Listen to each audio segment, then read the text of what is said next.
Bonjour à tous, nous nous retrouvons ce dimanche et l'évangile qui nous est donné aujourd'hui, c'est ce petit passage au début de l'évangile selon saint Marc, où quelque temps après le baptême de Jésus, on voit les débuts de ce que l'on appelle la prédication évangélique, c'est-à-dire Jésus qui devient itinérant et qui prêche, qui annonce la bonne nouvelle. Pour mémoire, le pape Jean-Paul II avait introduit dans les mystères lumineux, dans la méditation du chapelet, ces mystères lumineux dans lesquels un des mystères est justement ce passage, la prédication de l'évangile par Jésus. Et il nous est donné cette parole que je vous relis, « Les temps sont accomplis, le règne de Dieu est tout proche, convertissez-vous et croyez à l'évangile. » Ça, c'est une parole que dit Jésus au début de cette prédication évangélique. Alors, il me semble que c'est une parole importante. Les temps sont accomplis. C'est-à-dire, c'est ce qu'on appelle le kairos. C'est-à-dire la grâce, la manifestation de l'amour de Dieu qui nous est fait maintenant. C'est-à-dire au moment où cette parole est annoncée, qui est vraie tout spécialement par la proximité, par la présence de Jésus lui-même. Mais c'est vrai il y a 2000 ans au moment de cette prédication, et c'est vrai aussi aujourd'hui. Parce que si Jésus ne parcourt plus les routes de Galilée comme à son époque, en fait, Jésus est réellement présent. Et donc la parole de Dieu qui est proclamée, dont cet évangile, est une parole vivante.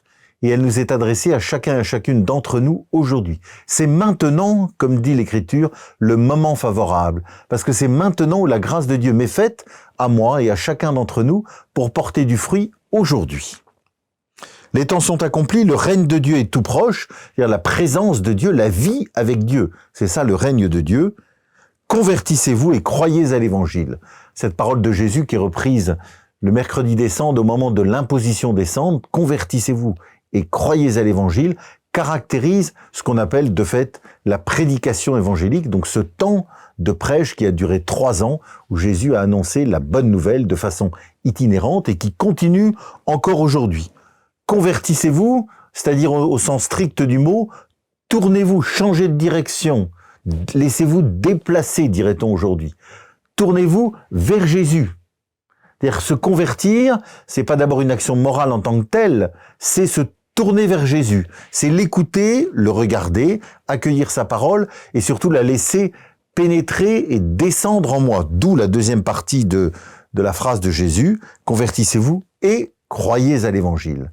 C'est-à-dire que l'évangile n'est pas simplement une belle parole, une belle histoire qui nous raconte la vie de Jésus il y a 2000 ans, c'est une parole vivante qui nous est donnée à chacun et à chacune d'entre nous aujourd'hui et que nous sommes invités à faire nôtre, c'est-à-dire à écouter, à accueillir, à laisser descendre dans notre cœur pour que notre vie soit transformée par sa puissance, par la puissance de l'évangile, qui n'est pas quelque chose de magique, qui est simplement la grâce, c'est-à-dire la manifestation de l'amour de Dieu qui nous est donnée non seulement en nous tournant vers Jésus, c'est-à-dire en nous convertissant, et en croyant à l'évangile, c'est-à-dire en adhérant à cette parole de Dieu qui nous est donnée. Vous voyez, ces deux phrases, en fait, qui caractérisent la prédication évangélique, sont combien importantes, non seulement à l'époque, mais aussi pour chacun et chacune d'entre nous aujourd'hui. Et elles se terminent, et j'arrêterai là, par l'appel des premiers disciples, des premiers apôtres, c'est-à-dire des amis de Jésus. Et nous aussi, par cette prédication, par le fait de nous tourner vers Jésus, c'est-à-dire de nous convertir, nous sommes invités à devenir des compagnons de Jésus, c'est-à-dire des amis, dans le sens où nous vivons avec Jésus.